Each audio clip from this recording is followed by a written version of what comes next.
ये खबर है भाई 22 फरवरी की। 22 फरवरी को क्या होता है, 22 फरवरी की सुबह जो तेलंगाना में डोमल पेंटा इलाका है वहां पर Shri slam left bank canal tunnel का एक हिस्सा ढह गया। टनल में पानी और कीचड़ बहुत ज्यादा हो गया है, इसलिए थोड़ा ही चुनौतीपूर्ण हो गया है उनको बचाना। और वहां की मंत्री ने बोला है कि भाई हम पूरी कोशिश कर रहे हैं इन लोगों को बचाने की, और इसमें हस्तक्षेप किया है प्रधानमंत्री नरेंद्र मोदी ने। तेलंगाना के जो मंत्री हैं जम्पुल्ली कृष्णा राव, उन्होंने कहा है कि अंदर फंसे 8 लोगों के जीवित बचने की संभावना बहुत कम है। और उन्होंने ये भी कहा है, लेकिन कुछ मजदूरों ने भाई जो टनल के अंदर वहां पर काम कर रहे थे वहां के प्रबंधन के खिलाफ जो है शिकायत दर्ज की है कि इनको 3 महीने से वेतन भी नहीं मिला है।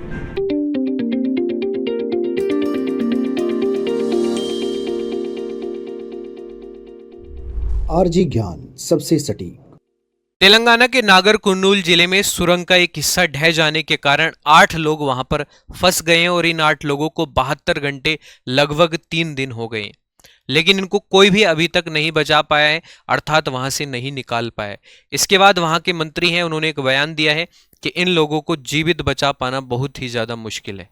तो प्यारे भाई, इस तरीके का अगर बयान आया तो ये खबर जो है काफी दर्दनाक हो जाती है, क्योंकि अगर मजदूरों को नहीं निकाल पाता है प्रशासन तो भाई बहुत ही ज्यादा गंभीर ये मामला है। चैनल पर अगर आप नए हैं तो चैनल को जरूर सब्सक्राइब करेंगे, जानेंगे इस पूरी वीडियो में कि मामला क्या है।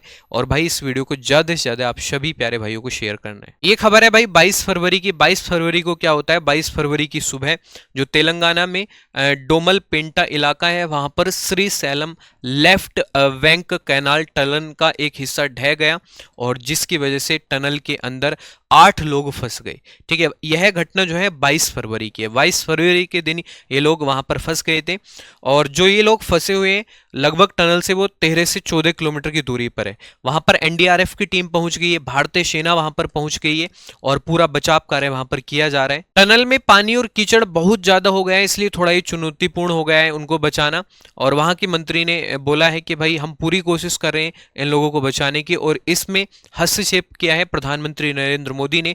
प्रधानमंत्री नरेंद्र मोदी ने जो तेलंगाना के मुख्यमंत्री हैं रेवंत रेड्डी, उनको फोन मिलाया और कहा कि इन लोगों को सकुशल बचाया जाए, क्योंकि अभी कुछ दिन पहले ही उत्तराखंड में यह घटना ऐसी घटित हुई थी, लेकिन उन मजदूरों को सभी को सकुशल निकाल लिया गया था। लेकिन यहां पर थोड़ा मुश्किल इसलिए हो रहा है क्योंकि यहां पर कीचड़ और पानी बहुत ही ज्यादा इस टनल के अंदर हो गया है। लेकिन तेलंगाना सरकार में एक मंत्री है जुम्पुल्ली कृष्णा राव, इन्होंने कहा है कि टनल के अंदर फंसे लोगों को बचा पाना बहुत ही ज्यादा मुश्किल है, लेकिन इन्होंने कहा है कि नामुमकिन नहीं है, हम पूरी कोशिश कर रहे हैं उनको बचाने की। देखो यहां पर लिखा हुआ है, तेलंगाना के जो मंत्री हैं जम्पुल्ली कृष्णा राव, उन्होंने कहा है कि अंदर फंसे 8 लोगों के जीवित बचने की संभावना बहुत कम है।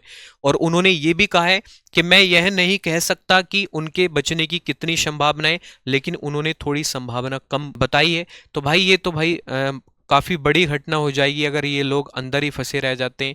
तो जो लोग मजदूर हैं, जो अपना घर छोड़कर दूसरे राज्य में कमाने के लिए गए हैं, और उनको अगर सकुशल वापस नहीं निकाल पाती है सरकार, तो भाई ये तो सरकार का एक अच्छा कार्य नहीं होगा। ठीक है, क्योंकि अगर कोई मजदूर इस तरीके से वहां पर फंसा रहता है और हमारे पास इतने संसाधन है, अगर हम उनको नहीं निकाल पाते हैं तो भाई बहुत ही ज़्यादा ये गलत बात होगी। साथियों का इंतजार कर रहे हैं अन्य मजदूर, और अन्य मजदूर 22 तारीख से ही अपने साथियों का इंतजार कर रहे हैं, क्योंकि उनके ही साथी हैं।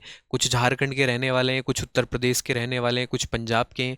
तो भाई वो सभी अपने साथियों का इंतजार कर रहे हैं, और भगवान से प्रार्थना भी कर रहे हैं कि उनको सकुशल वहां से निकाल लिया जाए।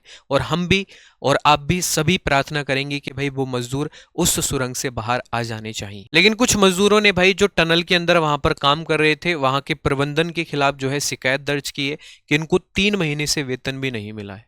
तो भाई ये तो गलत बात है, मजदूर काम कर रहा है उसको आप पैसा नहीं दे रहे हो, 3 महीने से उनको वेतन नहीं दिया है।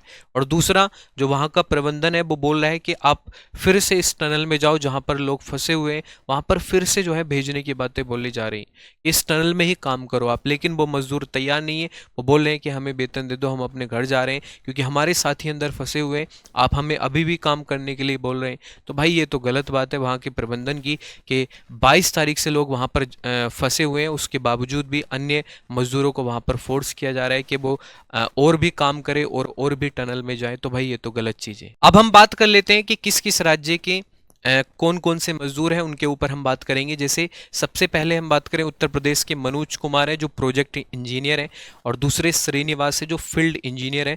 दो उत्तर प्रदेश के लोग वहाँ पर फंसे हुए हैं।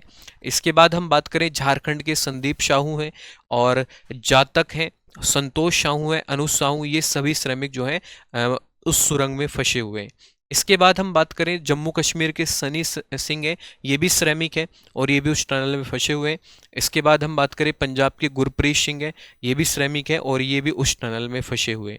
ठीक है, तो ये सब लोग हैं जो उस टनल में फंसे हुए हैं। और हम सब भगवान से यही प्रार्थना करते हैं कि भाई इन लोगों को जल्दी से भगवान सकुशल जो है बाहर भेज दे, क्योंकि भाई ये मजदूर लोग हैं।